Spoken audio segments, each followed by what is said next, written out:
Assalamualaikum warahmatullahi wabarakatuh. Sebelumnya perkenalkan, saya Anissa Cahaya Sulistya Putri dengan NPM 2018 1450 1034. Hari ini kita akan membahas pelajaran pengantar akuntansi. Namun alangkah baiknya kita sebelum memulai pelajaran pada hari ini, kita berdoa menurut agama dan kepercayaan masing-masing. Berdoa dimulai.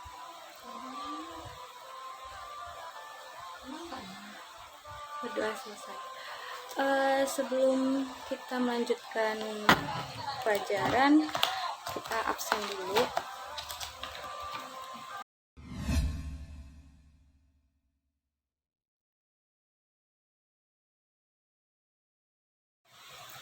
Pada pertemuan kali ini saya akan membahas tentang pengertian akuntansi, tujuan akuntansi, peran atau fungsi akuntansi.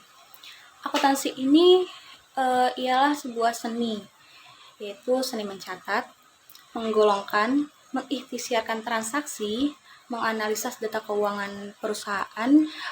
Biasanya ini dibuat selama satu periode, yaitu 1 tahun, dan biasanya dimulai dari Januari sampai dengan Desember. Namun balik lagi dengan ketentuan suatu perusahaan itu tersendiri. Atau akuntansi bisa didefinisikan sebagai pengidentifikasian, pencatatan, dan penyajian dari kejadian ekonomi atau transaksi-transaksi keuangan suatu perusahaan selama satu periode. Pada intinya, akuntansi ini ialah sebuah seni, yaitu tadi seni mencatat. Adapun tujuan akuntansi itu ialah memberikan informasi mengenai keuangan, baik aktiva maupun pasiva pada perusahaan. Yang kedua, memberikan informasi keuangan perusahaan yang dapat membantu pembuatan estimasi perusahaan, apakah perusahaan ini mendapatkan keuntungan atau laba atau mendapatkan kerugian atau bisa disebut juga rugi. Juga memberikan informasi mengenai aset, hutang maupun modal. Jadi di dalam akuntansi ini kita bisa mengetahui berapa sih aset perusahaan tersebut, berapa sih hutang dalam perusahaan tersebut, berapa sih modal awal perusahaan tersebut, dan biasanya nanti tetap ujung-ujungnya untuk melihatkan laba atau rugi. Selanjutnya, peran atau fungsi akuntansi. Fungsi akuntansi di sini itu ialah menjaga sumber daya perusahaan. Gimana tuh maksudnya? Maksudnya biasanya ini digunakan untuk mengetahui jumlah nilai penyusutan aset, di mana semisal kita membeli aset mobil, motor buat operasional, laptop, komputer, itu adalah aset perusahaan. Dan aset-aset perusahaan itu pastikan setiap tahunnya mengalami penyusutan. Nah, itu dalam akuntansi kita bisa menghitung berapa sih nilai yang penyusutan ini dari komputer, laptop, dan lain-lain. Kemudian ada pencatatan laporan. Di sini balik lagi pastinya untuk melihat laba atau rugi perusahaan. Apakah layak untuk diteruskan atau memang tidak pandai dalam mengelola perusahaan itu. Jadi kita bisa ambil langkah selanjutnya, apa nih yang harus kita lakukan kalau misal kita rugi, dan apa juga langkah selanjutnya kalau misalnya kita mendapatkan laba. Kemudian membuat analisis.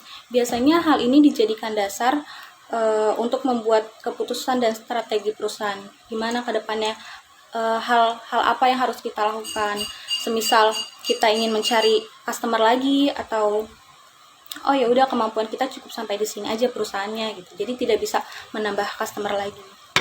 Kemudian selanjutnya setelah fungsi, adapun peran akuntansi. Peran akuntansi di sini adalah sebagai alat ukur untuk evaluasi kinerja perusahaan. Jadi seperti yang sebelumnya dijelaskan, ini kita bisa evaluasi semisal kita mendapat kerugian pada proyek A misalnya. Itu kita bisa evaluasi kenapa kita bisa rugi. Mungkin kita bisa mencari strategi lain untuk kita nanti ke depannya untuk mendapatkan minimal bisa balik modal walaupun labanya sedikit, ataupun kita tidak mendapatkan laba sama sekali. Yang terpenting jangan sampai mengalami kerugian. Kemudian untuk menyajikan laporan keuangan yang digunakan sebagai dasar pembuatan keputusan oleh manajemen perusahaan. Biasanya setiap perusahaan ini memiliki manajemen ataupun SOP tersendiri. Karena beda-beda perusahaan, beda-beda SOP-nya. Kemudian sebagai alat kontrol keuangan perusahaan sehingga keuangan perusahaan menjadi lebih terkendali. Nah, balik lagi, tadi setelah dievaluasi mungkin kita bisa lebih kontrol nih. Kita harus mengurangi cost ini, kita harus mengurangi budget ini. Operasional ini bisa kita kurangkan. Kita bisa meminimalisnya lah. Kemudian yang terakhir ada menjadi dasar alokasi sumber daya dalam suatu perusahaan. Kita bisa lebih mengontrol dan kita bisa tahu apakah kita masih kekurangan sumber daya manusia tentunya. Apakah kita harus tambah karyawan atau kita harus mengurangi karyawan, atau kita juga ternyata harus ada pemakaian ini kita harus kurangin. Pertemuan kali ini cukup sampai di sini. Saya sudah menjelaskan tentang pengertian akuntansi, tujuan akuntansi, peran atau fungsi akuntansi. Mungkin di minggu yang berikutnya saya akan mereview sedikit pengertian dari akuntansi, tujuan, peran atau fungsi akuntansi. Setelah itu mungkin kita akan membahas untuk materi selanjutnya. Itu aja yang dapat saya sampaikan. Terima kasih. Wassalamualaikum warahmatullahi wabarakatuh.